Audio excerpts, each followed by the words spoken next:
আল্লাহ রাব্বুল আলামিন ডাক দিয়ে বললেন, ওগো আমার নবীজি, আমি তো দিতে চেয়েছিলাম 50 ওয়াক্ত, কিন্তু আপনার কনসেশনের দাবিতে কমাইতে কমাইতে আমি 50 ওয়াক্তর জায়গায় 5 ওয়াক্ত নামাজ আমি দিলাম। আপনি শুনে রাখুন, আমার যে মুমিন বান্দা দৈনিক 5 ওয়াক্ত নামাজ আদায় করবে, আমি ওই মুমিন বান্দার নামায় আমলের মধ্যে 50 ওয়াক্তর সওয়াব আমি আল্লাহ রাব্বুল আলামিন লিখে করেছি। আল্লাহ রাব্বুল আলামিন বলেন, কুল্লু নাফসিন বিমা কাসাবাত রহিনা, প্রতিটি মানুষ যা করে, প্রতিটি মানুষ যে নেক আমল করে, বদ আমল করে, তার জন্য সে নিজেই দায়ী। বলেন না সুবহানাল্লাহ। আমার দায়ী কি আরেকজন হবে? আল্লাহ রাব্বুল আলামিন বললেন, কুল্লু নাফসিন বিমা কাসাবাত রহিনা, প্রতিটি মানুষ যা করেছে, যা অর্জন করেছে, তার জন্য সে নিজেই দায়ী। আপনি যদি আপনার স্ত্রীকে হারাম খাবার যদি এনে দেন, এর জন্য স্ত্রী দায়ী হবে না, আপনাকে দায়ী হতে হবে। কারণ এই স্ত্রীকে আপনি বলে দেখেন যে আমি তো অসৎ উপায়ে টাকা পয়সা উপার্জন করছি, তুমি কি আমার এই গুনার ভাগ নিবে? বলেন, এই স্ত্রী কি বলবে নিব? এই কথা বলবে? কেউ নেবে না। এমনকি স্ত্রী তো দূরের কথা, আমাদের শরীরের অঙ্গ প্রত্যঙ্গ, হাত বলবে, বিপক্ষে সাক্ষী দিবে। আল্লাহ রাব্বুল আলামিন বলছেন, আল ইয়াউমা নাখতিমু আলা আফওয়াহিহিম ওয়া তুকাল্লিমুনা আইদিহিম ওয়া তাশহাদু আরজুলুহুম বিমা কানু ইয়াকসিবুন। আল্লাহ বললেন, তোমার মুখে আমি মোহর মেরে দিব, তোমার হাত আমার সঙ্গে কথা বলবে, তোমার পা আমার সঙ্গে কথা বলবে, প্রতিটি কাজের বিবরণ তারা দিবে। বলেন না সুবহানাল্লাহ।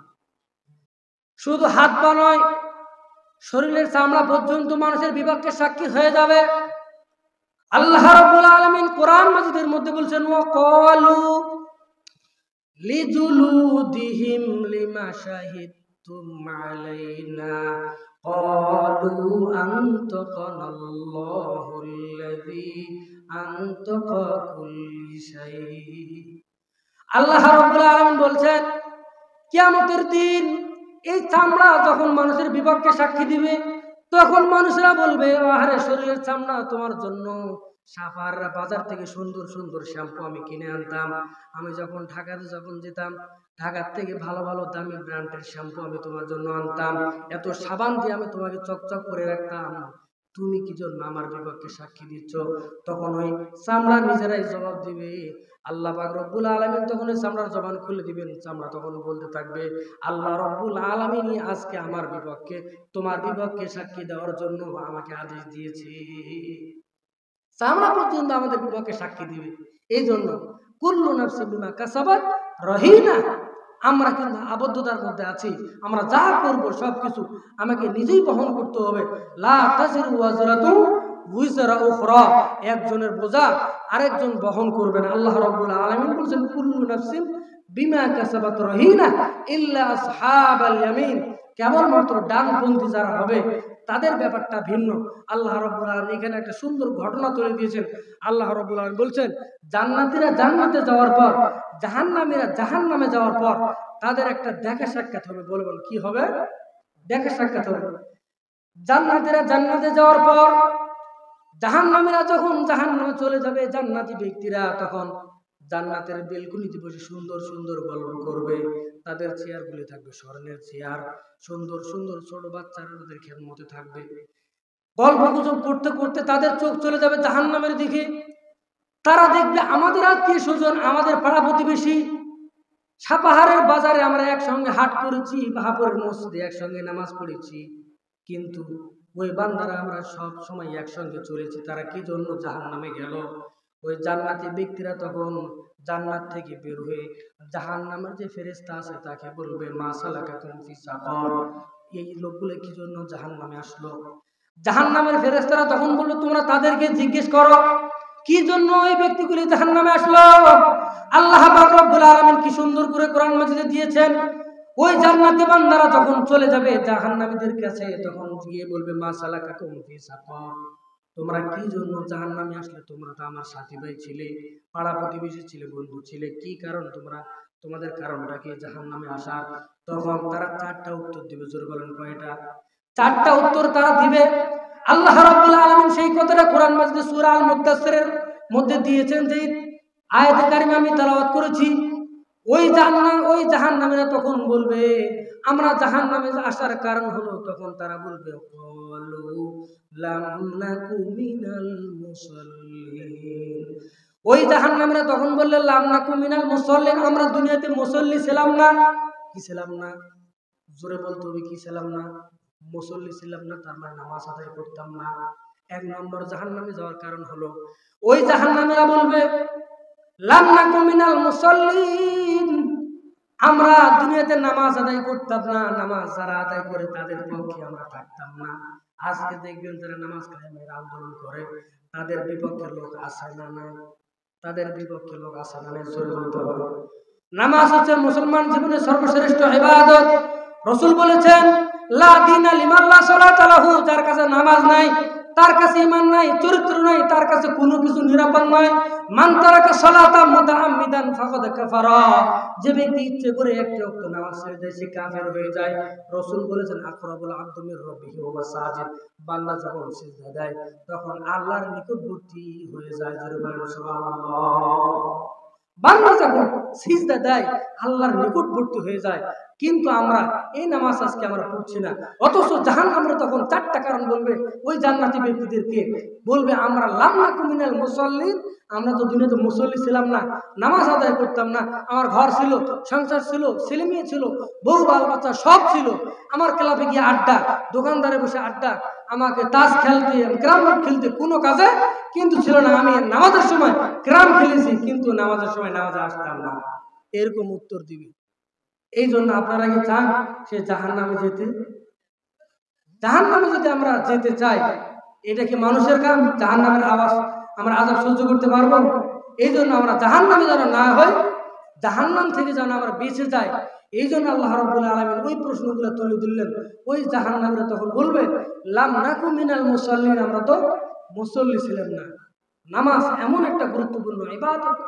রাসূল সাল্লাল্লাহু আলাইহি সাল্লাম, আল্লাহ রাব্বুল আলামিন যত ইবাদত দিয়েছেন, ঈমান বলেন, হজ বলেন, যাকাত বলেন, যত রকমের ইবাদত আল্লাহ রাব্বুল আলামিন দুনিয়াতে দিয়েছেন, কিন্তু নামাজ এমন একটা গুরুত্বপূর্ণ ইবাদত, এই ইবাদতটা আল্লাহ রাব্বুল আলামিন বিশ্বনবী সাল্লাল্লাহু আলাইহি সাল্লামকে মেরাজে নিয়ে গিয়ে দিয়েছেন।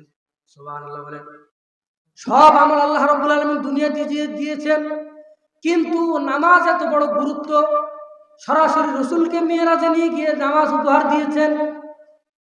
রাসূলের মুসলিম শরীফের হাদিসের মধ্যে এসেছে, রাসূল সাল্লাল্লাহু আলাইহি সাল্লাম বলেন আমাকে 50 ওয়াক্ত নামাজ দেওয়ার কথা হয়েছিল, হযরত মুসার সঙ্গে দেখা হয়ে গেল। হযরত মুসা বললেন আপনার উম্মতেরা 50 ওয়াক্ত নামাজ আদায় করতে পারবেন না, আপনি একটু কমিয়ে নিয়ে আসেন। বিশ্বনবী আবার গেলেন, 5 কমানো হলো, আবার আসলেন, আবার হযরত মুসা বললেন আপনার উম্মতেরা 50 ওয়াক্ত নামাজ আদায় করতে পারবে না, আপনি যান আর একটু কমিয়ে নিয়ে আসেন। নবী আবার গেলেন, এভাবে কমাইতে কমাইতে 5 ওয়াক্ত দেওয়া হলো।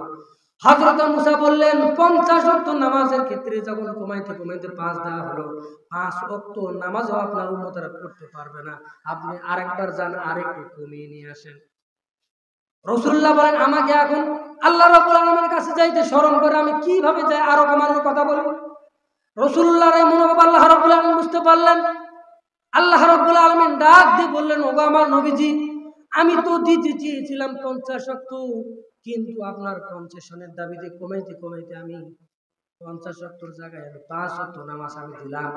আপনি শুনে রাখুন, আমার যে মুমিন বান্দা দৈনিক 5 ওয়াক্ত নামাজ আদায় করবে, আমি ওই মুমিন বান্দার নামায় আমলের মধ্যে 50 ওয়াক্তর সওয়াব আমি আল্লাহ রাব্বুল আলামিন লিখে দেব। এই জন্য যারা 5 ওয়াক্ত নামাজ আদায় করবে তারা সওয়াব পাবে 50 ওয়াক্ত, আর যারা 5 ওয়াক্ত নামাজ আদায় করবে না তারা 50 ওয়াক্ত সওয়াব থেকে মাহরুম হবে। নামাজ এমন গুরুত্বপূর্ণ ইবাদত। রাসূল সাল্লাল্লাহু আলাইহি সাল্লাম যখন বিদায় নিচ্ছিলেন, তার ইন্তিকালের আগে তিনি এত অসুস্থ, 14 দিন তিনি জ্বরে ছিলেন। এই জ্বরে তিনি কখনো হুঁশে আসেন, কখনো বেহুশ হয়ে যান। ইন্তিকালের একদিন আগে প্রচন্ড জ্বর হলো রাসূলুল্লাহর। এই জ্বরে তিনি ইশার আজানের সময় তিনি বেহুশ হয়ে গেলেন। সাহাবায়ে কেরাম অনেকক্ষণ ধরে রাসূলুল্লাহর অপেক্ষা করলেন নামাজের জন্য, কিন্তু অনেকক্ষণ ধরে যখন অপেক্ষা করলেন রাসূল আসতেছে না, তখন হযরতে আবু বকর রাদিয়াল্লাহু তাআলা আনহুর ইমামতিতে সাহাবায়ে কেরাম নামাজ আদায় করে নিলেন। সাহাবায়ে কেরাম কাঁদতেছিলেন, কারণ রাসূলুল্লাহর জায়গাতে কেউ যাইতে পারে না নামাজ পড়ানোর জন্য। আজ যখন আবু বকর গিয়েছে, তার মানে হলো রাসূল কিছুদিনের মধ্যে বিদায় নেবেন। সাহাবায়ে কেরাম কাঁদতেছেন। এশার আযান রক্ত শেষ হয়ে গেল। রাসূলুল্লাহর হুঁশ আসলো। বিশ্বনবী সাল্লাল্লাহু আলাইহি সাল্লাম হযরত আয়েশাকে বললেন, আয়েশা এখন কি ওয়াক্ত চলে? হযরত আয়েশা রাদিয়াল্লাহু তাআলা আনহা বলেন, ইয়া রাসূলুল্লাহ, এখন ঈশার আযান হয়েছে। নামাজ সাহাবায়ে কেরাম আমার বাবার ইমামতিতে তারা নামাজ আদায় করে নিয়েছে, নামাজ শেষ হয়ে গিয়েছে। হুজুর বললেন, আয়েশা আমাকে একটু ঘাটটা একটু উঁচু করে ধরো, আমি একটু নামাজের দৃশ্যটা দেখতে চাই। হযরত আয়েশা রাদিয়াল্লাহু তাআলা আনহা বলেন, আমি রাসূল সাল্লাল্লাহু আলাইহি ওয়াসাল্লামের ঘাট মোবারক একটু আলগায়ে ধরলাম। রাসূল সাল্লাল্লাহু আলাইহি ওয়াসাল্লাম নামাজের দৃশ্য দেখার পরে চোখ দিয়ে বেয়ে বেয়ে পানি পড়ছে। হযরত আয়েশা বলেন, ইয়া রাসূলুল্লাহ, নামাজের দৃশ্য দেখে দেখে নামাজের এই দৃশ্য দেখার পরে আপনি কাঁদেন কেন? হযরতে আয়েশা রাদিয়াল্লাহু তাআলা আনহার কথা শুনে নবীজি বলেন, ও আয়েশা শোনো, এটা কোনো দুঃখের কান্না না, এটা হচ্ছে সুখের কান্না। এই নামাজ প্রতিষ্ঠা করার জন্য আমি অসংখ্য জিহাদ করেছি। উহুদে আমার দান শহীদ হয়েছে, অসংখ্য সাহাবায়ে কেরাম শহীদ হয়েছে শুধু নামাজটা প্রতিষ্ঠা করার জন্য। এই নামাজের করুণ দৃশ্য দেখে আমার অন্তরের মধ্যে খুব ভালো লাগলো। আমার মনে হয় আমার উম্মতরা কিয়ামত পর্যন্ত এইভাবে নামাজ আদায় করবে। ফজর ওয়াক্ত হয়ে গেল, চাষতের সময় যখন হয়ে গেল, হযরতে জিবরাইল আলাইহিস সালাম চলে আসলেন। আসার পরে রাসূলুল্লাহকে সালাম দিলেন আর বললেন, ইয়া রাসূলুল্লাহ, আমি আজকে এমন একজন ফেরেশতা আপনার কাছে নিয়ে এসেছি যেই ফেরেশতা কারো কাছে কোনোদিন অনুমতি চায় না। আপনি যদি অনুমতি দেন তাহলে এই ফেরেশতারা আপনার জান কব্জ করা শুরু করে দিবে। রাসূল বলেন, মালাকুল মউত, আমি যদি অনুমতি না দেই তাহলে কি করবে তুমি? মালাকুল মউত বলেন, ইয়া রাসূলুল্লাহ, তাহলে আমি ঘুরে চলে যাব আল্লাহ রাব্বুল আলামিনের কাছে। হযরতে জিবরাইল বলেন, ইয়া রাসূলুল্লাহ, আপনার জন্য আল্লাহ রাব্বুল আলামিন আপনার ইন্তজার অপেক্ষা করছে। বিশ্বনবী বললেন, আজরাইল, তুমি তোমার কাজ শুরু করে দাও। হযরতে আজরাইল আলাইহিস সালাম বিশ্বনবীর জান কবজ শুরু করে দিলেন। এমন সময় রাসূল সাল্লাল্লাহু আলাইহি সাল্লাম বললেন, ও আয়েশা, আমি তোমাকে যে 6টা স্বর্ণের টুকরা দিয়েছিলাম ওই স্বর্ণের টুকরাগুলো কই রেখেছো? হযরত আয়েশা বলেন, ইয়া রাসূলুল্লাহ, আমি এটা যত্ন সহকারে রেখেছি। হুজুর বলেন, ওই 6টি স্বর্ণের টুকরা তুমি মানুষকে দিয়ে দাও, দান করে দাও। আমি এমন অবস্থায় আল্লাহর দরবারে উঠতে চাই না যে আমার স্বর্ণ মুদ্রা ছিল, আমি মিসকিনদের সাথে উঠতে চাই, গরিব হালতে আমি আল্লাহ রাব্বুল আলামিনের কাছে উঠতে চাই। আমরা আজকে নবীর উম্মত দাবি করি, কিন্তু আজকে টাকা কামানোর নেশা আমাদের অন্তরের মধ্যে ঢুকে গিয়েছে। কিন্তু যেই নবী উম্মতের জন্য এত বেদনা ছিল তার, সেই নবী বলেছেন, আমি আল্লাহর কাছে মিসকিন অবস্থায় যেতে চাই, যখন আমার কোনো টাকা কড়ি যেন না থাকে, সমস্ত অর্থ কড়ি তুমি আল্লাহ রাব্বুল আলামিনের কাছে দান করে দাও। হযরত আয়েশা সমস্ত স্বর্ণ মুদ্রা দান করে দিলেন। দেওয়ার পরে বিশ্বনবী সাল্লাল্লাহু আলাইহি ওয়াসাল্লাম এবার বিদায় নিচ্ছিলেন। হযরতে মালাকুল মউত জান কবজ শুরু করলেন। এমন সময় বিশ্বনবী সাল্লাল্লাহু আলাইহি ওয়াসাল্লাম একটা কথা বারবার বলছিলেন, তা হচ্ছে আসসালাত আসসালাতু মা মালাকাত আইমানুকুম, আমার উম্মতেরা নামাজ নামাজ নামাজ ছেড়ে দিও না। যেই রাসূল উম্মতের জন্য এত বেদনা, জীবনের শেষ মুহূর্ত পর্যন্ত নামাজের কথা বলে গিয়েছেন, সেই মুসলমান আজকে আমরা নামাজে গাফিল হয়ে গিয়েছি। জাহান্নামীরা জাহান্নামে যাওয়ার প্রথম কারণ বলবে, তারা বলবে, ক্বালু লাম নাকু মিনাল মুসাল্লিন,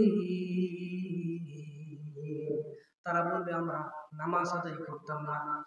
ওই জান্নাতি ব্যক্তিরা তখন বলবে, আর কি কি কারণ তোমাদের জাহান্নামে আসার? তখন তারা বলবে, ওয়ালাম নাকুনু তুইমুল মিসকিন, আমরা মিসকিনদেরকে খাবার দিতাম না। এই যে রমাদানুল মুবারক এসে গিয়েছে, এই জন্য আমাদের হুঁশ যেন ফিরে। রাসূল সাল্লাল্লাহু আলাইহি সাল্লাম বলেছেন, আল্লাহর নবী সাহাবী এসে জিজ্ঞেস করলেন, ইয়া রাসূলুল্লাহ, আইয়ুল ইসলামি খায়রুন, ইসলামের মধ্যে শ্রেষ্ঠ কাজ কি? রাসূল বলেন, তুতঈমুত তুআম ওয়া তুকরিউস সালাম, মানুষকে খাবার খাওয়ানো আর মানুষকে সালাম দেওয়ানো। আলা মান আরাফতা মান লাম তারিফ, যাকে চেনো আর যাকে চেনো না সবাইকে তুমি সালাম দিবে আর মানুষকে তুমি খাবার দিবে, এটাই হলো ইসলামের শ্রেষ্ঠ কাজ। ইসলামের শ্রেষ্ঠ কাজ এগুলা, মানুষদেরকে খাবার দেওয়ানো। আজকে আমাদের বাসায় যখন একটা ফকির নক করে তখন আমরা বলি, চলে যান, জোহরের ওয়াক্ত হয়ে গিয়েছে, আমার বাড়িতে ভাত হয়েছে, কিন্তু আমি একটা বারো চিন্তা করি না, জোহর রক্ত হয়ে গেল, আপনি কোথায় খাবেন না খাবেন, অন্তত একটা প্লেট ভাত আমার বাসায় খেয়ে যান। এই প্রশ্ন কিন্তু আমরা ফকির মিসকিনকে বলতে পারি না। ওই জাহান্নামীরা তখন বলবে লাম নাকু মিনাল মুসাল্লিন ওয়া লাম নাকু নুতঈমুল মিসকিন, আমরা মিসকিনদেরকে খাবার দিতাম না। এই জন্য দুইটা গুণ আমাদের মধ্যে যেন না থাকে। ওয়া কুননা নাখুদু মাআল খায়িদিন, তখন তারা 3 নম্বর কারণ বলবে, তখন তারা বলবে আমরা মানুষের সমালোচনা করতাম। একজন গীবত যদি করে, তার গীবতে আমরা আরো শরীক হতাম। চার দোকানে বসে ক্রাম খেলতে খেলতে সব জায়গায় আমরা গীবত, অমুক ছেলে কি করলো, অমুক কি করলো, অথচ সাহাবা আজমাইনদের জীবন ছিল অমুক কি করলো, তমুক কি করলো না, আমি কি করলাম, আমার জীবন কি হলো। এই জন্য প্রিয় সুধী, জাহান্নামে যাওয়ার 3 নম্বর কারণ হলো ওয়াকুন্না নাখুদু মাআল খায়িদিন, গীবতকারীদের সঙ্গে আমরাও বসে বসে গীবত করতাম।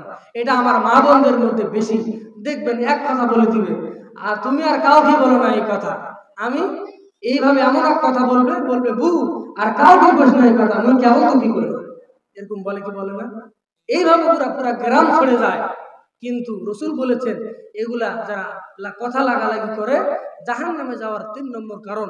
আর 4 নম্বর কারণ হচ্ছে তারা বলবো কুন্না নুকাজ্জিবু বিয়াউমিদ্দিন, আমরা পরকালকে অস্বীকার করতাম, পরকালকে আমরা বিশ্বাসই করতাম না। আজকে আমার জন্মভূমি বাংলাদেশে